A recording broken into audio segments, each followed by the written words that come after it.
살아가면서 우리는 누구나 크고 작은 아픔과 상처를 마주하게 됩니다. 때로는 깊은 구덩이에 빠진 것처럼 외롭고 모든 것이 끝난 것처럼 절망스러울 때도 있습니다. 마음이 무너져 내릴 때 우리는 과연 무엇을 해야 할까요? 오늘 이 이야기가 당신의 마음에 작은 위로와 빛이 되기를 소망합니다. 잠시 시간을 내어 좋아요를 눌러주시고 이 채널을 다른 분들께 공유해 주신다면 하나님의 은혜가 더 많은 이들에게 흘러가는 귀한 통로가 될 것입니다. 당신의 그 손길 위에 주님의 축복이 가득하기를 기도합니다. 마음이 아플 때 우리는 무엇을 해야 할까요? 어쩌면 그 답은 의외로 간단할지 모릅니다. 바로 아프지 않았을 때와 똑같이 행동하는 것입니다.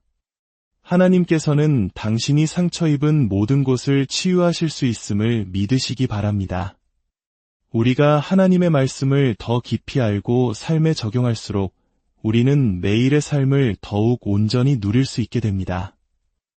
오늘 우리가 함께 나눌 이야기는 바로 결단력에 관한 것입니다. 물론 이것은 하나님을 떠난 인간적인 의지력만을 말하는 것이 아닙니다. 우리 자신의 힘만으로는 아무것도 할 수 없기 때문입니다. 우리가 이야기하려는 결단력이란 하나님의 도우심 안에서 그분이 우리에게 원하시는 일을 행하기로 굳게 마음먹는 것을 의미합니다. 특히 오늘 메시지의 중심 주제는 어떤 상황에서도 좋은 태도를 지키기로 결단하는 것입니다. 우리의 삶에 어떤 일이 일어나든 긍정적이고 감사하는 태도를 잃지 않는 것. 이것은 참으로 어려운 도전입니다.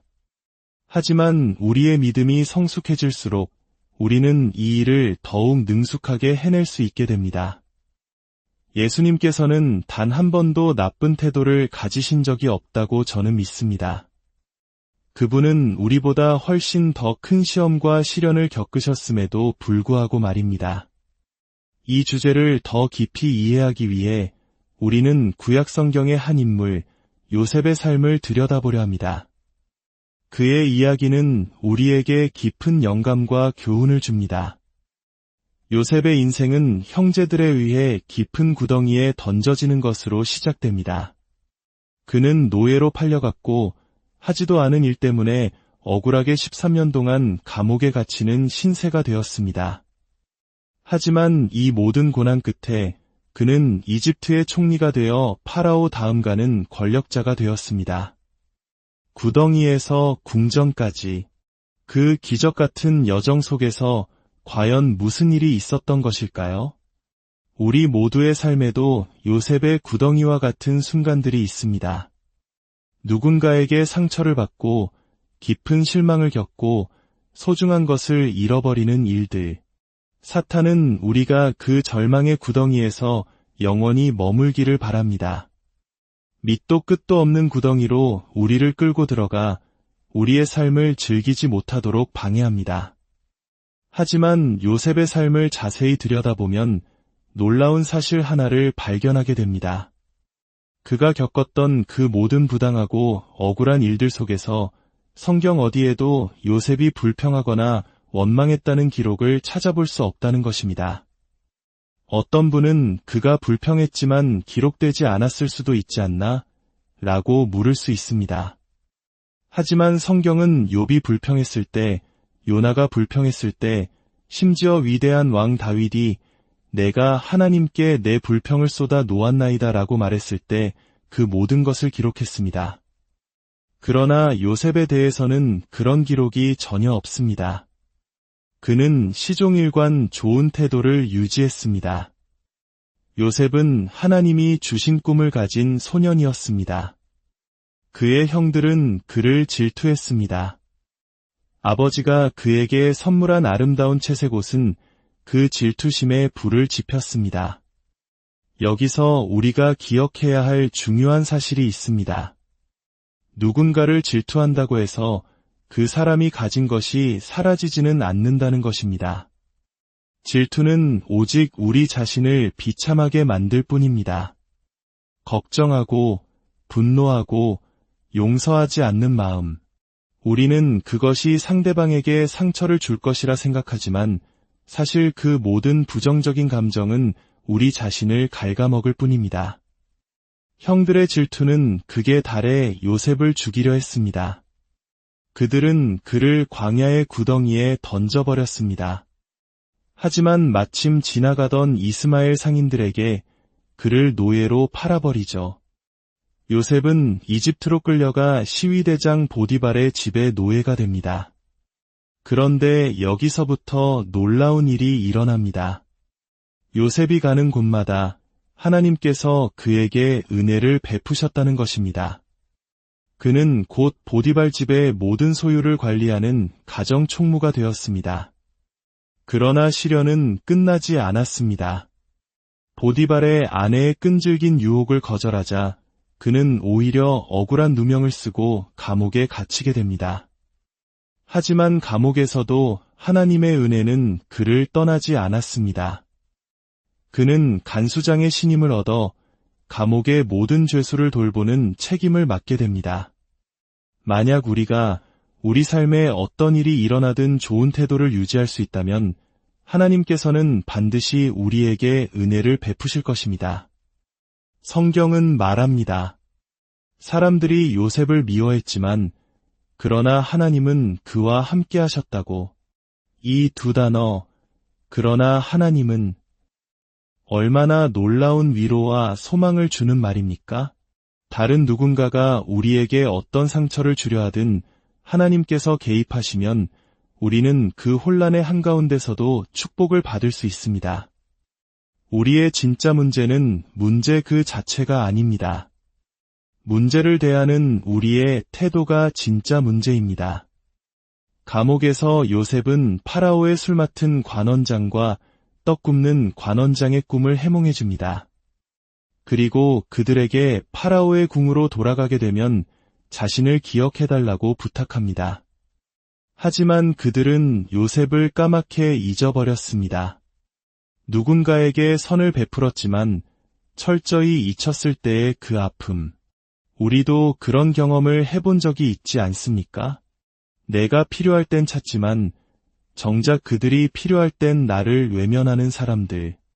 요셉은 그렇게 또다시 잊힌 채로 감옥에서 긴 세월을 보내야 했습니다. 그러던 어느 날 파라오가 아무도 해석하지 못하는 꿈을 꾸게 됩니다.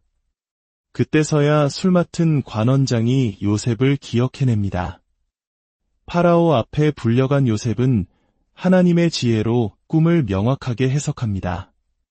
앞으로 7년의 풍년과 그 뒤에 올 7년의 흉년에 대해 설명하고 풍년 동안 곡식을 저장하여 흉년을 대비해야 한다는 해결책까지 제시합니다. 파라오는 이와 같이 하나님의 영에 감동된 사람을 우리가 어찌 찾을 수 있으리요라며 감탄하고 요셉을 이집트의 총리로 세웁니다.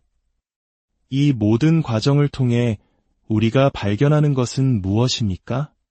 요셉이 지켰던 좋은 태도는 주변 사람들로 하여금 그가 믿는 하나님을 믿게 만드는 강력한 증거가 되었다는 사실입니다. 우리 그리스도인들도 세상 사람들과 똑같은 문제를 겪습니다.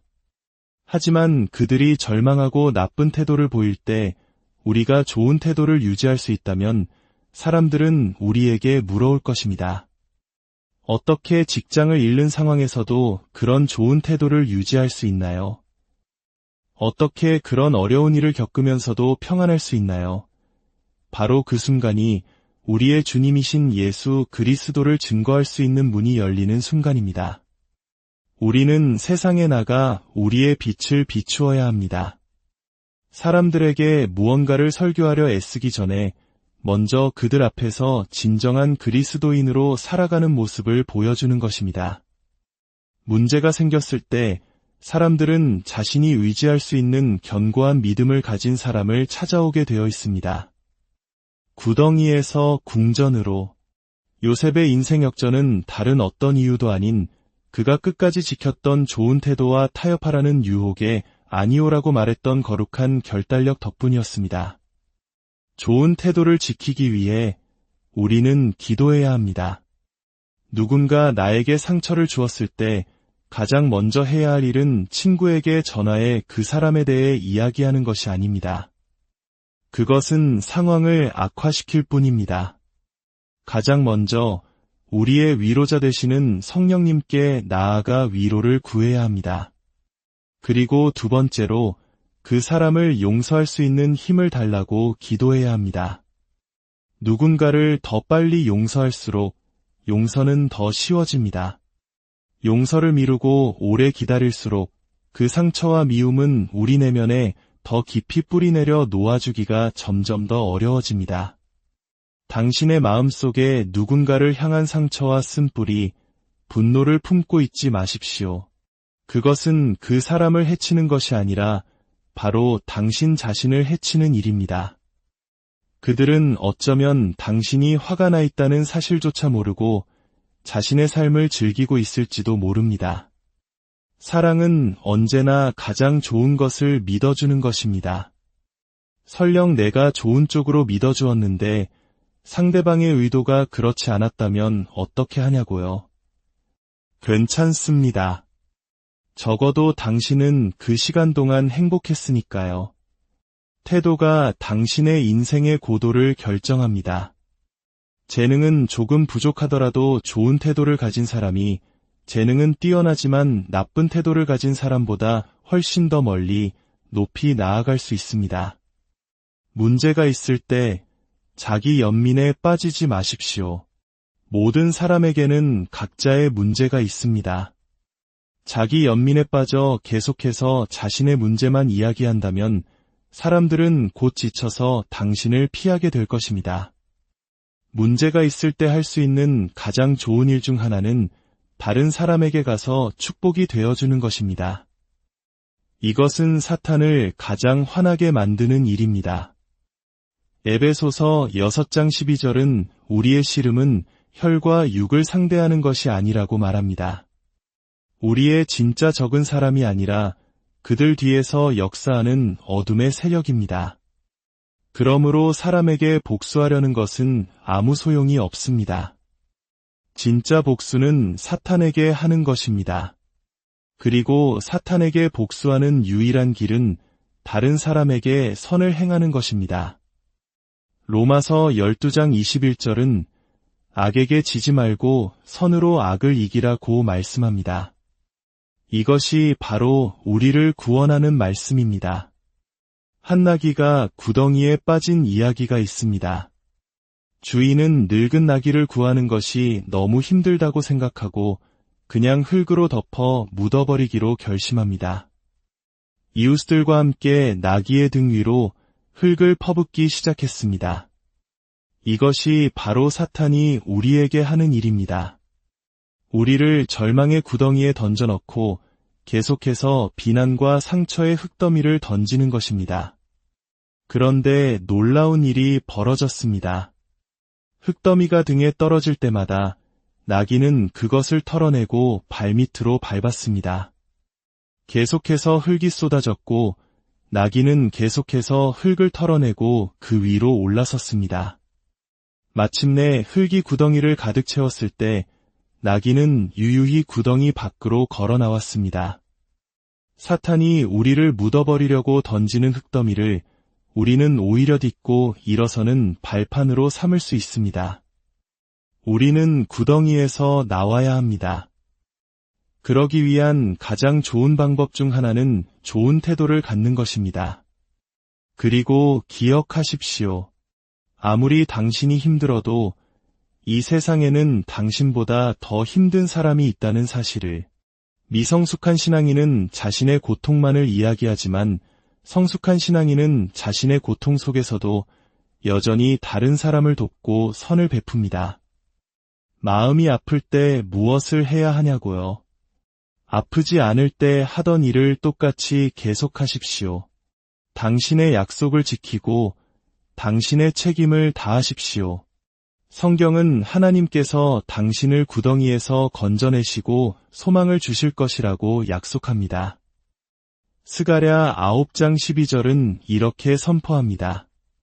소망을 품은 갇혔던 자들아 너희는 요새로 돌아올지니라 내가 오늘도 이르노니 내가 내게 갑절이나 갚을 것이라. 하나님께서는 우리가 좋은 태도를 지키고 순종할 때 원수가 빼앗아 가려 했던 것의 갑절을 갚아주시겠다고 약속하십니다.